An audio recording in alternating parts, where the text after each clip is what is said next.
days ago, someone asked when I had started in aviation. I had been trapping barons for 30 years. Just hold it close. I was. It's okay. It's okay. It's on. I've been trapping for about 11 years in the barrens when I was over the Yellowknife. And I run into Doug Ireland. Some of the old timers probably know. And Neil.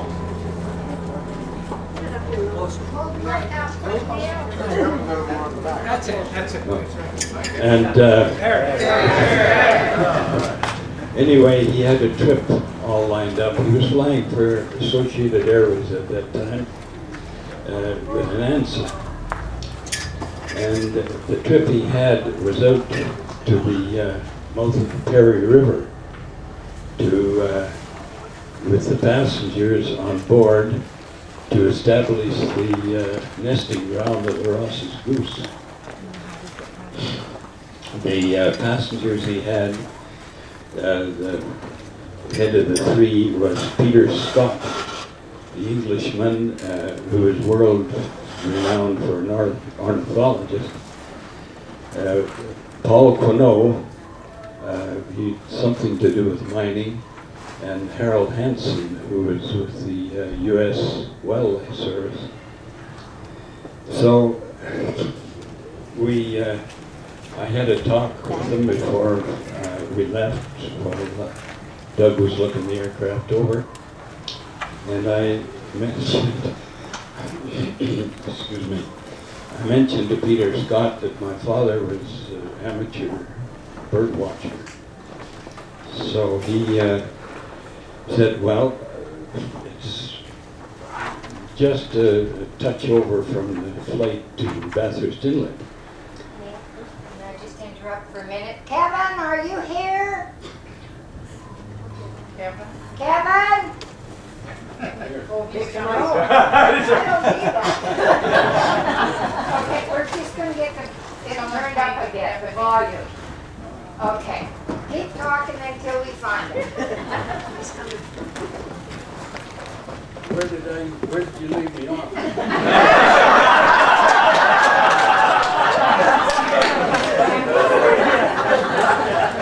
Your father would be Yeah. Well, anyway, Peter figured it was a good idea that we go over there and see him on the way through. We took off on the airport at a runway built like what you're standing on right now. And we flew from there to Wolverine Lake to put on skis. So we landed, put the skis on, and then headed for the camp where my father was. The thaw had started, so unknown to us, we landed anyway and went plunk into about 3 feet of snowdrift. We were there 3 days before somebody got the idea to cut a couple of big holes in the ice. The lake isn't very big, it's only about a mile long. And we went ahead with the holes through the ice, and a couple hours later the ice, or the water had disappeared and ice could come up. The problems we had trying before that, the slop would swirl up and into the air intake and the engines would quit. Well, we left there and we got as far as Beachy Lake, run into a snowstorm, had to sit down for a couple hours, finally got away and run into the snowstorm farther over, but we didn't have very much gas left. And we had to crawl down Western River. And anybody that's flown up through there know what the Western River is. It's just like a snake track. So we were fairly low. In the one spot we lost the river, and Doug said, "Can you see it?" And I said, "No." "Can you?" He said, "No." So we made a sharp turn, 360, and got straightened around again. And to take a little tension off the air, Peter Scott crawled up and tapped Doug on the shoulder, and he said, "Thanks, Doug, for letting me have another look at that flock of white-fronted geese." He said, "I didn't know that you had seen them."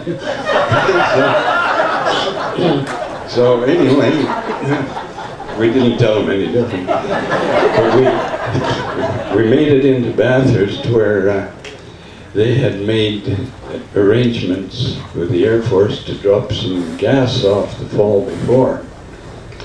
Well, the Air Force apparently weren't going to use the gas because they dropped it down to the wet sand, and of course it froze. And the spot they left it on had about 10 feet of drift over it, of snow. That's when I found out why pilots like to have a crewman along. So anyway, we tried getting across, straight across, and the closest we could get was the Ellis River. And we had to come back, and we were there for another 3 days. Finally, we decided we'd go all the way around the coast, which we did. Landed them where they wanted, used a swamp that was there to land on. There was no lake, and dumped their load and went farther north to Flagstaff Island, which is off the mouth of the Perry River.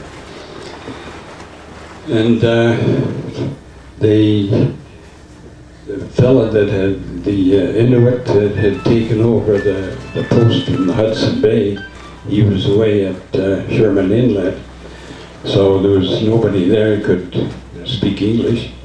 But Peter Scott was a fabulous artist anyway, and he drew a couple of dog teams, and they got the idea that that's what he wanted. And he made arrangements for them to meet them back at the camp. So we took them back to where we dumped the stuff off, and Doug and I, we left for Cambridge Bay, where the rest of their gear was dumped off. We got in there, we iced up, and crawled up on top of this stuff, and there's a big tower there, supposedly about 550 feet, and that's all we could see sticking through this crap that we'd flown in. So we took our bearings on that and come back down. We're lucky enough to hit the little bay there and skid to a stop, and the Air Force had a camp there. So we turned around and went over, and the fella in charge, he said, "Well, you guys go up and flake out for a couple hours and have something to eat, and we'll load your aircraft." So that's what we did. When we come down, we checked it over, and I don't know how many pounds it was in there, but it was stuffed in there, you couldn't really tell.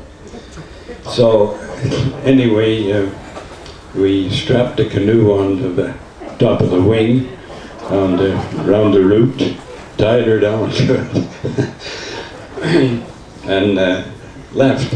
They didn't want to leave us to let us go for some reason. Doug says, "Well, we got 50 feet higher than when we come in, so what the hell are you squawking about?" So anyway, we got out about 10-15 miles of CAVU. So Doug said, "Let's get some goddamn altitude." 850 feet was as high as we could go. And that's true sea level So anyway, we went over, dumped this stuff off at where these fellas had set their tent up, took off, circled around, drew a map because another outfit was coming from Ontario to do some flying for them. So we took off from there and went back to where my father was, landed, knocked the skis off, threw him and the dogs inside and headed for Yellowknife. And Doug, shortly after that, he left Associated and started to work for Yellowknife Airways, which was just over here. A little while later, he come down with a couple of bottles of overproof rum to my place. And I said, what the hell happened? I said, did your wife kick you out? He said, no. He said, I'm coming down. He said, he gets you so drunk, you'll come down and apply for a job. He succeeded in both cases.